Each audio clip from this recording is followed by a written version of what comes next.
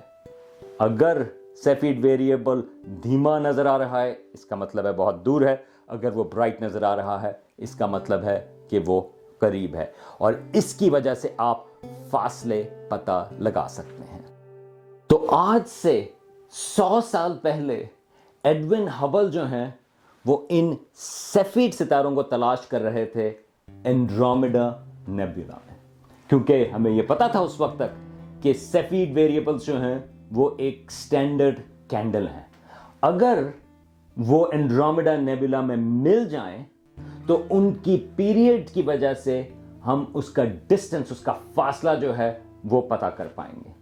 تو 23 اکتوبر 1923 23 اکتوبر 1923 کو Edwin Hubble نے آئیڈینٹیفائی کیا پہلی دفعہ ایک سیفیڈ ستارہ اینڈرومیڈا نیبولا میں. اور جب اس کے تحت انہوں نے فاصلہ میجر کیا تو پتا چلا کہ وہ تو کئی بہت زیادہ دور ہے. ہماری ملکی وے کے مقابلے میں اس کا جو فاصلہ ہے وہ بے انتہا ہے. اور آج ہمیں یہ پتا ہے کہ وہ ہم سے تقریباً 2 ملین لائٹ ایئرز کے فاصلے پر ہے. اور جب یہ خبر، وہ جو دوسرے کمپیریٹر تھے، جو لیڈر تھے اس کے، ہارلو شیپلی، جب ان کو یہ خبر ملی تو انہوں نے یہ کہا، جب یہ خط ان کو ملا کہ ایڈون ہبل نے یہ فاصلہ میجر کیا ہے اینڈرومیڈا گیلیکسی کا جو بہت دور ہے، تو ہارلو شیپلی نے کہا کہ this discovery has basically destroyed my universe. تو یہ دوبارہ سے آتی ہے کہ سائنس ایک لحاظ سے ایک کرول چیز ہے، لیکن دوسری چیز اس میں یہ آتی ہے کہ یہ آپ کو بتاتی ہے کہ آپ کی بہت پسندیدہ کوئی تھیوری ہو سکتی ہے، آپ کی بہت پسندیدہ آئیڈیا ہو سکتا ہے، لیکن نیچر وہ نیچر ہے. آپ کا آئیڈیا بالکل غلط بھی ہو سکتا ہے. آج ہمیں یہ پتا ہے کہ ہماری کائنات میں کئی 100 ارب کہکشائیں ہیں جیسی اینڈرومیڈا ہے. ہماری اپنی ملکی وے گیلیکسی میں 200 ارب ستارے ہیں. ہمارا سورج صرف اس میں سے ایک ستارہ ہے. اور اینڈرومیڈا گیلیکسی جو ہے وہ سب بھی تھوڑی بڑی ہے، اس میں تقریباً 400 ارب ستارے ہیں. مگر اینڈرومیڈا گیلیکسی، وہ اسپائرل گیلیکسی جو ہے، وہ ہم سے سب سے قریب ترین اسپائرل گیلیکسی ہے. ہماری کائنات کہکشاؤں سے بھری ہوئی ہے.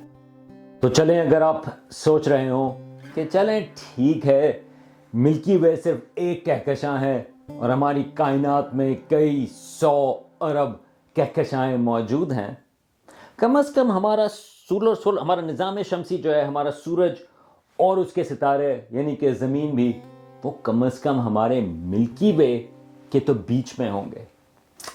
یہ بات بھی نہیں. اور اس کا جو ذمہ داری ہے وہ ہارلو شیپلی کو جاتی ہے.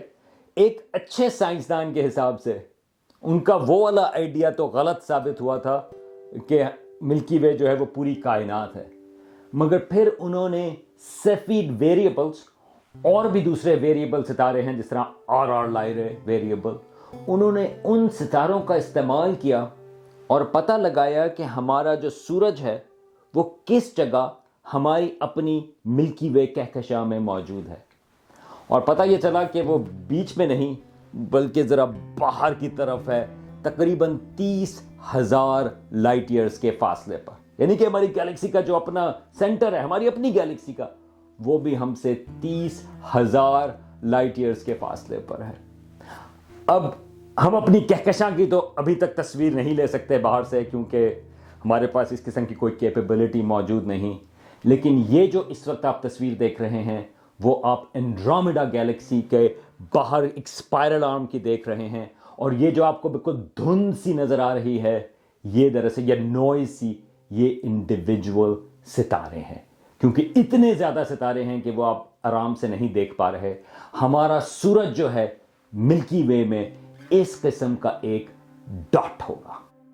اب یہ سفر، یہ پچھلے 400-500 سالوں کا، یہ انسانوں کے لیے بہت ہی ہمبلنگ ہے، کیونکہ پہلے خیال یہ تھا کہ زمین جو ہے وہ ساکن ہے اور تمام کائنات اس کے گرد گھوم رہی ہے، لیکن آج ہمیں یہ پتہ ہے کہ ہمارا جو سورج ہے وہ بھی صرف ایک نقطہ ہے، ایک لحاظ سے وہ بھی ہماری اپنی ملکی وے گیلیکسی کے بھی باہر کے علاقے کی طرف، زمین تو نقطے سے بھی کم ہے، اور ہماری ملکی وے گیلیکسی جو ہے وہ خالی ایک کہکشاں ہے 100 بلین کہکشاؤں میں سے پوری کائنات میں، اور یہ بھی لوور ایسٹیمیٹ ہے۔